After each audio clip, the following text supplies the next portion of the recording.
জি, যাদের সন্তান হয় না তাদেরকে অনেকেই বলে অমুক হুজুরের পানি পড়া, তাবিজ, ঝাড়ফুঁক ইত্যাদি দেয়, এ সম্পর্কে ইসলাম কি বলে?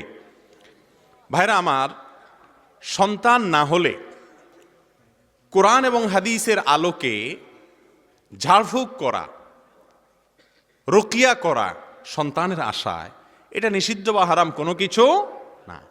কিন্তু মনে রাখতে হবে, সন্তান দেওয়া এবং না দেওয়ার একমাত্র মালিক কে?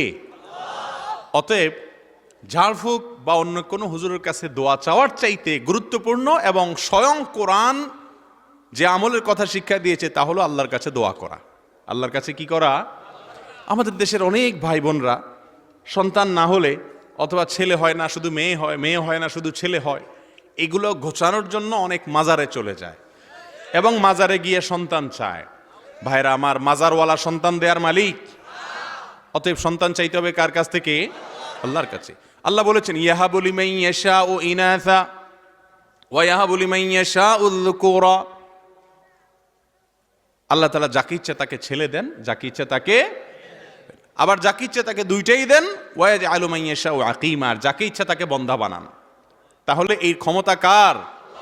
আল্লাহর। অতএব আল্লাহর কাছে দোয়া করতে হবে, অন্য কারোর কাছে যাওয়া যাবে না। এরপরের প্রশ্ন, সন্তান লাভের জন্য, বিশেষ করে নেক সন্তান লাভের জন্য গুরুত্বপূর্ণ আমল কি? খুবই দরকারি একটি প্রশ্ন।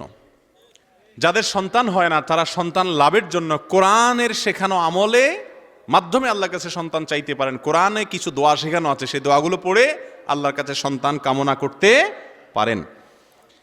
আবার যাদের সন্তান আল্লাহ তাআলা দিয়েছেন কিন্তু অনাগত সন্তান, অথবা যে সন্তান আল্লাহ দিয়েছেন তারা যেন নেককার হয়, তারা যেন ভালো মানুষ হয়, তারা যেন আল্লাহর অনুগত মানুষ হয়, আল্লাহওয়ালা হয়, আলেম হয়, দিনদার হয়, এটার জন্য আল্লাহর কাছে বিশেষভাবে দোয়া করতে পারেন। দোয়া করবেন কোন আয়াতের মাধ্যমে? নাম্বার 1, ইব্রাহিম আলাইহিস সালাম তার সন্তানদের জন্য দোয়া করেছেন এবং সূরা সাফফাত আয়াত নম্বর 100, আয়াত নম্বর কত? সূরা সাফফাত, ইয়াসিনের পরের সূরা। এই সূরাতে, সূরা সাফফাতের 100 নম্বর আয়াতে ইব্রাহিম আলাইহিস সালামের একটা দোয়া আল্লাহ তাআলা উল্লেখ করেছেন। তিনি আল্লাহর কাছে দোয়া করেছেন এভাবে, রব্বি হাবলি মিনাস সলিহিন, রব্বি হাবলি মিনাস সলিহিন, হে আমার রব আপনি আমাকে নেক সন্তান দান করেন। অতএব এই দোয়ার মাধ্যমে আল্লাহর কাছে নেক সন্তান চাইবেন। এই আয়াত বেশি বেশি করে পড়বেন, সকাল সন্ধ্যা উঠতে বসতে বেশি বেশি করে পড়বেন। দ্বিতীয় দোয়া হলো জাকারিয়া আলাইহিস সালামের দোয়া। বৃদ্ধ বয়সে আল্লাহ তাআলা জাকারিয়া ইসলামকে কি দিয়েছিলেন? সন্তান, ছেলে সন্তান দিয়েছেন এবং তার স্ত্রী বন্ধা ছিলেন, বৃদ্ধা হয়ে গেছেন, সন্তান হওয়ার মতো বয়স পার হয়ে গেছে, তারপরেও আল্লাহ তাআলা দিয়েছেন। কি দোয়া করে আল্লাহর কাছে সন্তান পেয়েছেন সে দোয়াটা নেন।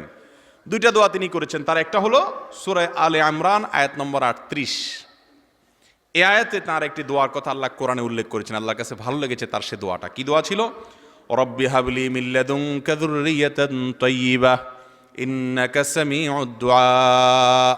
এর অর্থ হলো, হে আমার রব, আপনার তরফ থেকে আপনি আমাকে পবিত্র এবং ভালো সন্তান দেন আর আপনি দোয়া শুনেন, অতএব আমার দোয়া আপনি শুনেন। এই দোয়া পড়ার পর আল্লাহ তাআলা তাকে সন্তান দিয়েছেন। সূরা আলে ইমরান আয়াত নম্বর 38। জাকারিয়া আলাইহিস সালামের আরো একটি দোয়া ছিল সূরা আম্বিয়া আয়াত নম্বর 89।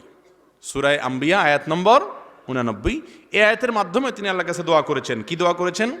তিনি বলেছেন, রব্বি লা তাযারনি ফারদা ওয়া আনতা খায়রুল ওয়ারিসিন, হে আমার রব আমাকে আপনি একা একা রাখিয়েন না, অর্থাৎ সন্তান দিয়েন, ওয়ারিস দিয়েন, আপনি সর্বোত্তম ওয়ারিস দাতা, সন্তান দাতা।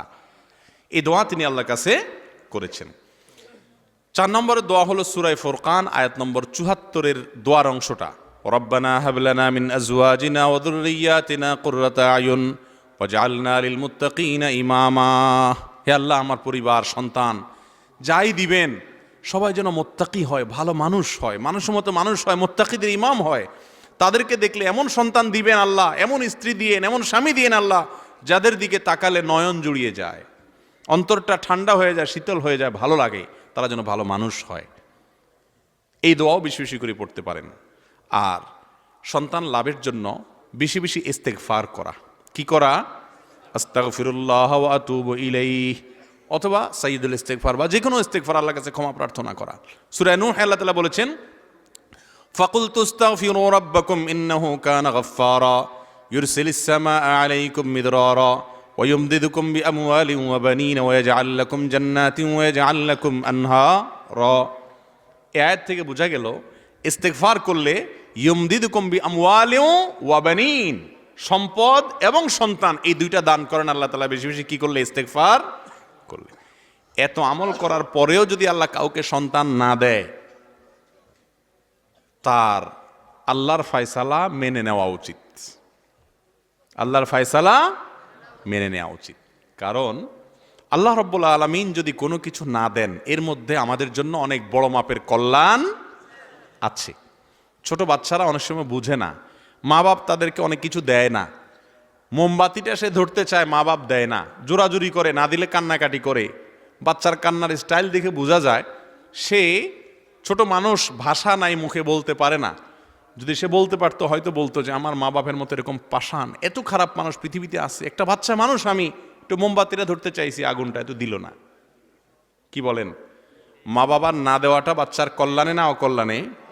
সে যত অস্থির হোক, যত কান্নাকাটি করুক, তার জন্য না দেওয়াটাই ভালো। সন্তান আল্লাহ তাআলা দিলেন একটা বিকলাঙ্গ অথবা অমানুষ, অথবা এমন সন্তান যে সন্তান হওয়ার পর আপনি বলতেন আল্লাহ এটা হওয়ার চাইতে না হওয়া ভালো ছিল।